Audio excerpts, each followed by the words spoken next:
ముఖ్యంగా మన ఇవాళ ముఖ్య అతిథిగా వచ్చిన మా హనుమంతన్న గారికి మా జిల్లా తరఫున స్వాగతం పలుకుతూ, అదేవిధంగా నాతో పాటు పోటీ చేసిన మా హరికృష్ణ గారికి, మా సీనన్న గారికి, వేదికపై ఉన్న అందరి మా నాయకులతో పాటు ఇక్కడ ఉన్న పత్రికా విలేకరులకు నమస్కరిస్తూ, ముఖ్యంగా ఇవాళ చలో సిద్దిపేట కార్యక్రమం ఎందుకు పెట్టుకున్నామంటే, హనుమంతన్న అన్నాడు మనము సిద్దిపేట కానీ, గజ్వేల్ కానీ, దుబ్బాక కానీ రేపు పార్లమెంట్ ఎలక్షన్ లో 2 లక్షల ఓట్లు తక్కువ ఉన్నాయి. మీరందరూ గమనించాలి, 2 లక్షల ఓట్లు తక్కువ ఉన్నాయి టీఆర్ఎస్ కు, కాంగ్రెస్ కు.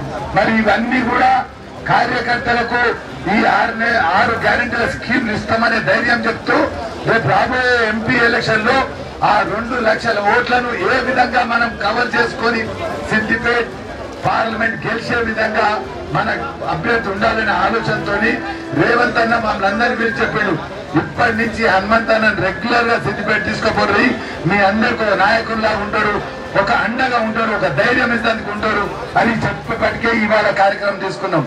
అదేవిధంగా మీరు చూస్తారు, మన జిల్లా మంత్రి పొన్నం ప్రభాకర్ గారు ఉన్నారు, అదేవిధంగా మన పక్కకే శ్రీధర్ బాబు గారు ఉన్నారు, అదేవిధంగా మా ఉమ్మడి జిల్లా మంత్రి దామోదర్ రాజనరసింహ ఉన్నారు, అదేవిధంగా మన వర్కింగ్ ప్రెసిడెంట్ జగ్గన్న కూడా వీళ్ళందరికీ చెప్పారు, ఎట్టి పరిస్థితుల్లో ఈసారి మెదక్ పార్లమెంట్ సీట్ కాంగ్రెస్ గెలిపించుకొని మనం సోనియా గాంధీకి ఇచ్చి ఇంతకు మొదలు ఏ విధంగా అయితే ఇందిరాగాంధీ గెలిచిందో ఆ విధంగా గెలవాలంటే మొదలు ఈ 3 కాన్స్టిట్యున్సీలు కవర్ కావాలి. అందుకోసమే వీళ్ళందరి నాయకులకు చెప్పిండు, మీరు ఏమన్నా చేయండి కానీ ఈ 3 కాన్స్టిట్యున్సీల మీద ప్రత్యేక దృష్టి పెట్టి ఇక్కడ చేసిన హరీష్ రావు గారి అవినీతి కావచ్చు, అరాచకం కావచ్చు, అవన్నీ తట్టుకున్నానికి మీకు ఒక నాయకుడు కావాలి. మరి ఆ నాయకుడే ఈ మంత్రులతో పాటు హనుమంతన్న ఉంటారు. మీరు ఆ నాయకుని తట్టుకున్నానికి మీకు ఒక నాయకునికి ఇస్తున్నా, ఆ నాయకుని తీసుకొని రెగ్యులర్ గా సిద్దిపేటలో నేను మొన్న ఒక వారం నుంచి చూస్తున్నాం, హనుమంతన్న ఇంటికాడ ఉన్నోళ్ళందరూ సిద్దిపేట నాయకులు, కార్యకర్తలే. మీరు రావాలన్నా, మాకు ధైర్యం ఇవ్వాలన్నా అనే విధంగా నిన్న కూడా నంగునూరు మండలం అంతా కూడా హనుమంతన్న ఇంటికాడ ఉంది. అంటే హనుమంతన్న వస్తే మా అందరికి ధైర్యం, ప్రతి సిద్దిపేటకే కాదు, అటు గజ్వేల్ కావచ్చు, ఇటు దుబ్బాక కావచ్చు, ప్రతి ఒక్కరికి ఒక ధైర్యం.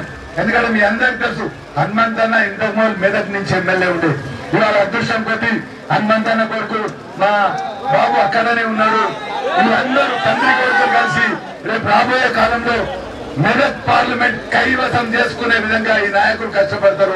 మీరందరూ కూడా ఇవాళ మేము చూస్తుంటే ఇక్కడ ఎంత ఉత్సాహంతో కార్యకర్తలు ఉన్నారంటే వాళ్ళ ఉత్సాహం చూసే ఇక్కడ సిద్దిపేటలో కూడా హరీష్ రావు కాదు, టీఆర్ఎస్ కాదు, బీజేపీ కాదు, అందరికన్నా ఎక్కువ ఓట్లు వచ్చే విధంగా మీరు కార్యకర్తలు కష్టపడండి. దానికి మీ అందరికీ అభయం ఇచ్చే అన్న మనకు దొరికింది కాబట్టి ఇప్పుడు అన్న, ఎందుకంటే మేము ఎక్కువ మాట్లాడితే బాగుండదు, అన్న మాట్లాడి ఈ సభను ఉద్దేశించి మాట్లాడడం సార్ మరి ఒకసారి మా హనుమంతన్నను కోర్టు ముగిస్తున్నాను. జై కాంగ్రెస్.